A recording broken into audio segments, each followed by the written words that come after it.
법에 비추어 본 세상 사는 법 이어갑니다. 자, 오늘도 빈장민 변호사님과 함께하죠. 변호사님 안녕하세요. 네, 안녕하세요. 네, 오늘은 어떤 얘기 좀 나눠볼까요? 네, 이번 주는 우리 부산 경남 지역 이슈 하나와요. 네, 전국적인 이슈 이렇게 두 가지를 한번 다뤄볼까 합니다. 네. 지역 이슈로는요. 얼마 전 우리 부산에서 좀 황당한 일이 있었죠. 바로 러시아 화물선이 광안대교를 들이받은 사고가 있었습니다. 네. 여담이지만 저도 그날 퇴근 후에 네. 공교롭게 광안대교 쪽을 지나고 있었는데요. 아, 정말요? 네, 평소에는 짧게는 30분, 이제 길어도 1시간 남짓 걸리는 퇴근길이 그날은 2시간이 넘게 걸려서 굉장히 당혹스러웠던 기억이 납니다. 네네. 이렇게 그 사고는 우리 부산 시민들에게 큰 불편을 야기하기도 했는데요. 우리나라가 아닌 러시아 국적 선박이 우리 부산의 공적 인프라인 광안대교를 파손한 경우에 과연 어떤 법적 이슈가 있을지 한번 알아보도록 하겠고요. 네. 나머지 하나는 이 전국 이슈인데 유치원 관련 문제입니다. 한국유치원총연합회 소위 한유총이 결국 정부의 설립 취소 시도에 대해서 거의 백기투항을 했습니다. 네. 하지만 양측의 주장은 아직도 많이 엇갈리고 있는데요. 네. 이에 대해서도 한번 알아보도록 하겠습니다. 네, 이 두 가지 중에 먼저 러시아 선적 화물선이 부산 광안대교를 들이받은 사고부터 살펴보겠습니다. 지난주에 이 러시아 화물선 선장이 검찰에 넘겨졌어요. 어떤 혐의를 받고 있나요? 네, 해경에 따르면요. 이 러시아 선적 화물선이 광안대교와 충돌하기 이전에 예. 용호항 화물부두 인근 계류장에서 정박 중인 선박 3척을 들이받아서 요트 등을 파손을 했고 항해사들에게도 상처를 입혔습니다. 네네. 그 이후에 다시 출발을 해서 이동하는 과정에 이 광안대교와도 충돌을 해서 이 다리를 파손시킨 것으로 알려졌습니다. 네.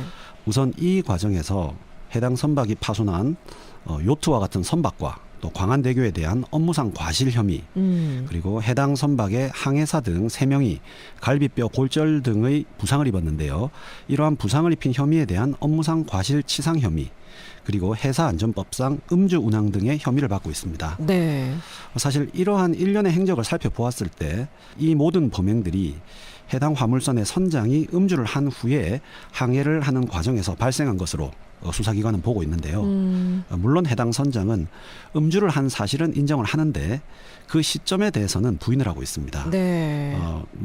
운항 때는 안 마셨는데 사고가 난 후에 마셨다. 네. 이런 취지의 주장을 하고 있는 것으로 알려져 있고요. 네네. 이것은 향후 수사 과정에서 밝혀질 것으로 보입니다. 네, 그렇습니다. 그러니까 나는 사고 나서 좀 이 놀란 마음 진정시키느라고 술 마셨다 이렇게 진술한 것으로 알려져 있죠. 그러니까 선장이 술을 마신 시점이 사고 전인지 후인지 이 음주 시점이 이번 사건의 좀 주요 쟁점이겠어요. 네, 그렇습니다. 방금도 말씀하셨지만 이 선장은 사고가 발생한 후에 스트레스 때문에 자기가 또 개인적으로 심장에 통증도 있어서 이를 완화하기 위해서 술을 마신 것일 뿐이고 항해 도중에는 술을 마시지 않았다는 입장을 고수하고 있습니다. 네. 하지만 수사기관은 이 소위 위드마크 공식을 이용해서 역사안을 해보면은 선장이 사고 전부터 술을 마신 것으로 보고 수사를 진행을 하고 있습니다. 네. 선장은 어느 정도의 법적 처벌을 받게 될까요? 네, 일단 음주 운항의 경우에는요. 네. 3년 이하의 징역 또는 3천만 원 이하의 벌금형을 받을 수 있고요. 이 과실 선박 파괴 행위는 3년 이하의 금고 또는 2천만 원 이하의 벌금 등이 규정되어 있습니다. 아직 수사 중인 사건이라 정확한 형량은 특정할 수 없습니다만은 대체적으로 과실범에 대한 처벌은 고의범에 비해서 그렇게 높지가 않습니다. 네. 그래서 형사처벌의 수위는 사실 그렇게 높지는 않을 것으로 생각이 되는데요. 네네. 다만 사실관계가 인정이 되면은 이 민사상 손해배상액이 엄청날 것으로 생각이 됩니다.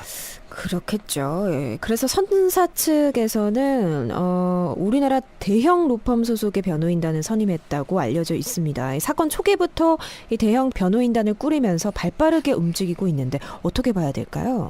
이 사건의 경우는 형사처벌도 처벌이지만은 민사상 손해배상이 어느 정도로 인정되는가 이것이 이제 주된 쟁점이 될 것으로 생각이 됩니다. 네. 원칙적으로 우리 법 체계에서는 이 민사 절차와 형사 절차는 별개입니다. 하지만 각 재판에서 인정된 사실관계는 대부분 그대로 인정이 되거든요. 네네. 이를테면 수사를 거쳐서 형사재판이 먼저 진행이 되어 확정될 확률이 좀 커 보이는데요. 네. 형사재판에서 이 사건의 사실관계가 이러이러하다. 판결문에 만약에 그렇게 적시가 되고 그것이 확정이 되어버리면 사실상 민사재판에서도 확실한 반박 증거가 나오지 않는 한은 그대로 그 사실관계를 인정을 하는 것이 대부분입니다. 네. 그리고 대부분 이러한 선박회사는 이제 보험에 다 가입이 되어 있는데요. 네네. 이 보험사로부터 보험금을 타서 손해배상액에 아마 충당을 하게 될 것입니다.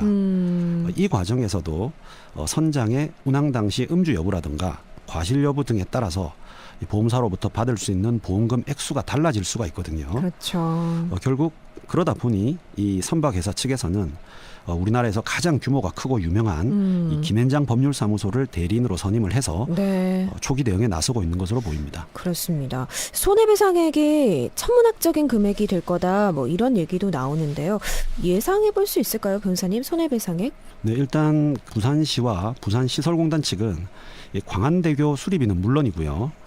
광안대교 통제에 따른 시민들의 직간접적인 교통피해까지 이 선사 측에 보상을 청구할 계획이라고 합니다. 네네. 아직 산정은 되지 않았지만 아마 상당한 액수를 청구할 것으로 생각이 되는데요. 그중 재판부가 얼마나 인정을 해줄지 네. 이것이 관건인데 네. 이것은 향후 사실관계가 어떤지 그 내용에 따라서 달라질 것으로 생각이 됩니다. 네, 여러 법적 공방이 있을 것 같은데 결과 전망 가능할까요? 어떻게 보세요? 일단 수사기관의 수사 결과에 따라서 네. 형사 절차가 먼저 진행이 될 것으로 예상이 되고요. 그 과정에서 밝혀지는 사실관계에 따라서 이 사건의 핵심이라 할 수 있는 민사소송이 이제 전개되리라 생각됩니다. 네. 이 과정에서 이제 선장의 음주 여부라든지 그리고 이를 토대로 한 항해 과정에서의 과실 여부 등에 따라서 이 처벌 수위라든가 손해배상액이 결정이 될 것이기 때문에 네. 이에 대한 치열한 법정 다툼이 예상이 됩니다. 향후 전개 방향을 한번 지켜봐야 할 것으로 생각이 되는데요. 아마 얼마 후에 다시 이 자리에서 한번 소개해드릴 기회가 있을 것으로 생각이 됩니다. 네, 그렇습니다. 또 그 여부에 따라서 저희가 또 한번 또 다뤄볼 수 있었으면 좋겠고요. 자, 그리고 다음 이슈입니다. 지난주 한유총 사태를 좀 살펴보죠. 정말 일촉즉발 상황이었고 학부모들은 정말 발만 동동 굴렀어야 됐는데 한유총이 유치원 3법 철회 등을 요구하면서 계약 연기 투쟁을 했었죠. 근데 하루 만에 철회하면서 이 사태가 일단락되긴 했습니다. 근데 사태가 끝났다고 해서 이 사립유치원 문제가 완전히 해결됐다고 보기엔 좀 어렵거든요. 일단 법적 쟁점을 좀 짚어볼까요? 네, 아마 청취자 여러분들께서 도대체 무엇 때문에 이런 일이 벌어지고 있는지 아마 잘은 모르실 것이라고 생각이 되는데요. 네, 오늘 한번 간단하게 한번 짚어보도록 하겠습니다. 네. 사실 가장 핵심적인 부분은 이 법인이 아니라 개인이 설립한 사립유치원의 이 법적 성격을 무엇으로 볼 것인가 하는 부분입니다. 왜 이런 문제가 생기냐고 하면요. 이 현행법상 학교로 분류되는 기관은 대부분 법인만 설립할 수가 있습니다. 네. 그래서 사립학교들을 보면 대부분 다 재단법인, 학교법인, 이런 식으로 나와 있죠. 그렇죠. 개인이 학교를 설립할 수가 없습니다. 네네. 그런데 유일하게 개인이 설립할 수 있는 것이 바로 이 사립유치원입니다. 그러다 보니 학교와 관련된 이제 각종 이제 법률 규정이 있지 않습니까? 네. 이런 법규는 모두 이 학교의 설립자가 법인임을 전제로 이렇게 규정이 되어 있고요. 네. 그러다 보니 이 개인이 설립한 학교인 사립유치원에 대한 규정은 굉장히 미비한 상태입니다.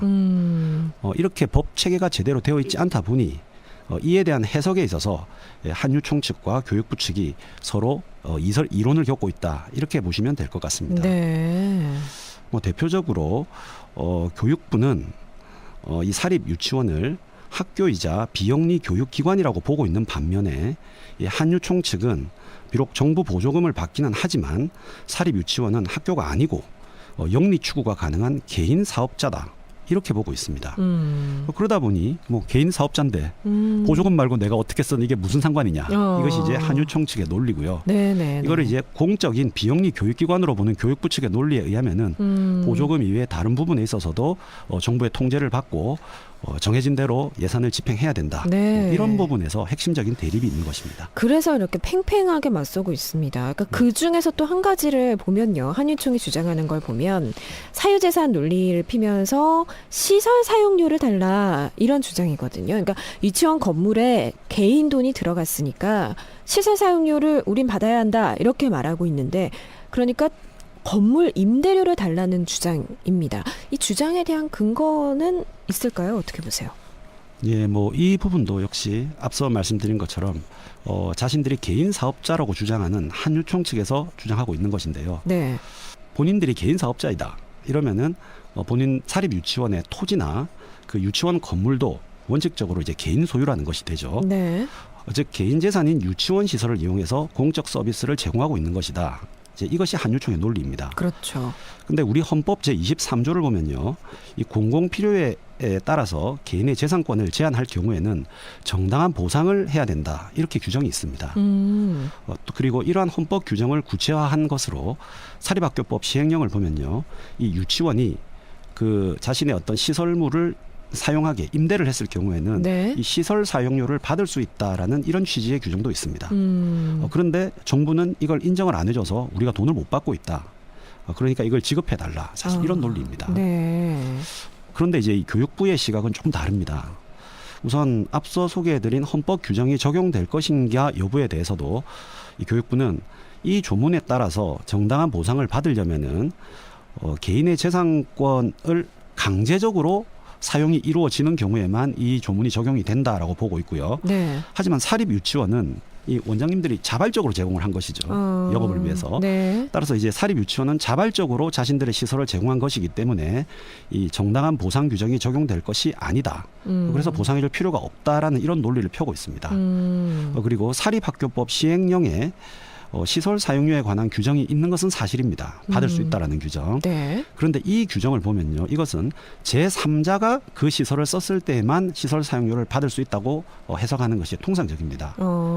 이 조문이 언제 적용이 되냐면요. 네네. 뭐 보통 우리 조기 축구 같은 것을 할 때 네. 어떤 학교 운동장을 빌려서 쓰지 않습니까? 그렇죠. 네. 예, 그래서 어떤 단체가 이렇게 조기 축구를 위해서 학교 운동장을 빌려 쓴 경우에 이 단체나 개인으로부터 학교 측이 운동장 사용료를 받을 수 있다. 이런 취지로 주로 적용이 되는 조문입니다. 네. 그런데 사립 유치원은 제3자가 아니라 자기 스스로 모집한 원생들로 하여금 그 시설을 사용하게 하는 당사자이기 때문에 네네. 이 조항은 적용될 여지가 없다라고 보는 것이 교육부 측의 논리입니다. 결국 이러한 논쟁 역시도 사립 유치원이 영리 추구가 가능한 개인 사업자인가 아니면은 비영리 기관인가 하는 그런 여부와 관련이 있는 것으로 보입니다. 아, 그렇군요. 자, 이 개학 연기 사태 이후에 서울교육청이요, 이 한유총 법인 설립 허가 취소에 돌입했습니다. 법인 설립을 허가한 것을 취소하기로 한 결정, 이 법적 근거는 어디에 있을까요? 네, 우선 민법상 한유총과 같은 법인을 설립하기 위해서는요, 정관이라든지 뭐 기관이라든지 이 법에 규정된 요소를 다 갖춘 뒤에 네. 주무관청으로부터 설립 허가를 받아야 됩니다. 그런데 설립 허가를 해준 이 관청은요, 이 법인이 이 목적 외의 사업을 하거나 혹은 설립 허가 조건을 위반하거나 그리고 공익을 해하는 행위를 한 경우에는 이 설립 허가를 취소할 수 있다라는 민법 규정이 또 있습니다. 네. 그런데 서울시 교육청은 이 한유총이 계약을 연기하고 집단 폐원을 하겠다면서 유아와 학부모를 위협한 행위가 이 설립 허가 취소 사유 중에 하나인 공익을 해하는 행위에 해당한다고 본 것이죠.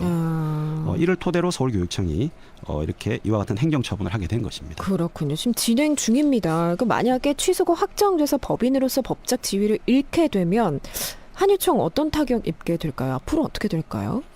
네, 뭐 이 한유총은 1995년에 이 사단법인으로 설립이 되었고요. 네.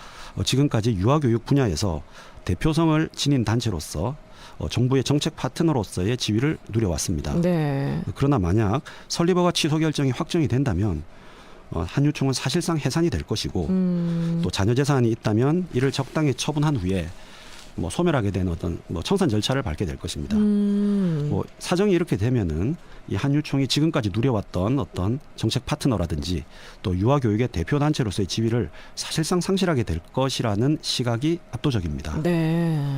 결국 이 단체가 이렇게 해산에 직면하다 보니 소속 유치원들도 다 이탈을 할 것이고요. 그렇죠. 예, 그래서 아마 지금과 같은 지위를 누리기는 힘들지 않을까 하는 예상이 됩니다. 그렇군요. 근데 만약에 교육청에서 취소를 확정을 해도 한유총이 우리 이거 못 받아들인다. 이 취소 결정 불복해서 소송 걸 가능성도 있을 텐데 소송을 만약에 한다면 법적 공방이 좀 불가피하겠죠. 네, 그렇습니다. 이 설립 허가가 취소가 되면 네. 필연적으로 소속 유치원들의 이탈이 가속화가 될 것인데요. 네. 이를 막기 위해서 한유총은 아마 행정심판이나 행정소송 등을 통해서 이 설립 취소 처분을 막기 위해서 필사적인 노력을 할 것으로 생각이 됩니다. 아직 해당 절차가 시작되지 않은 부분이라 속단하기는 조금 이릅니다만은 네. 핵심적인 쟁점은 이제 이들이 주장하고 있는 시설 사용료 지급이라든가 또 계약을 연기하려고 했던 각종 시도들이 이 정당한 재산권 행사로 받아들여질 것인지 아니면 교육부의 주장처럼 공익을 해하는 행위로 받아들여질 것인지 하는 이 부분이 아닐까 생각이 됩니다. 향후 전개 과정을 한번 지켜볼 필요가 있을 것 같습니다. 네, 아직 좀 불씨가 남아 있어서 좀 불안합니다. 자, 오늘 세상 사는 법은 여기까지 듣죠. 지금까지 빈장민 변호사였습니다. 고맙습니다. 네, 감사합니다.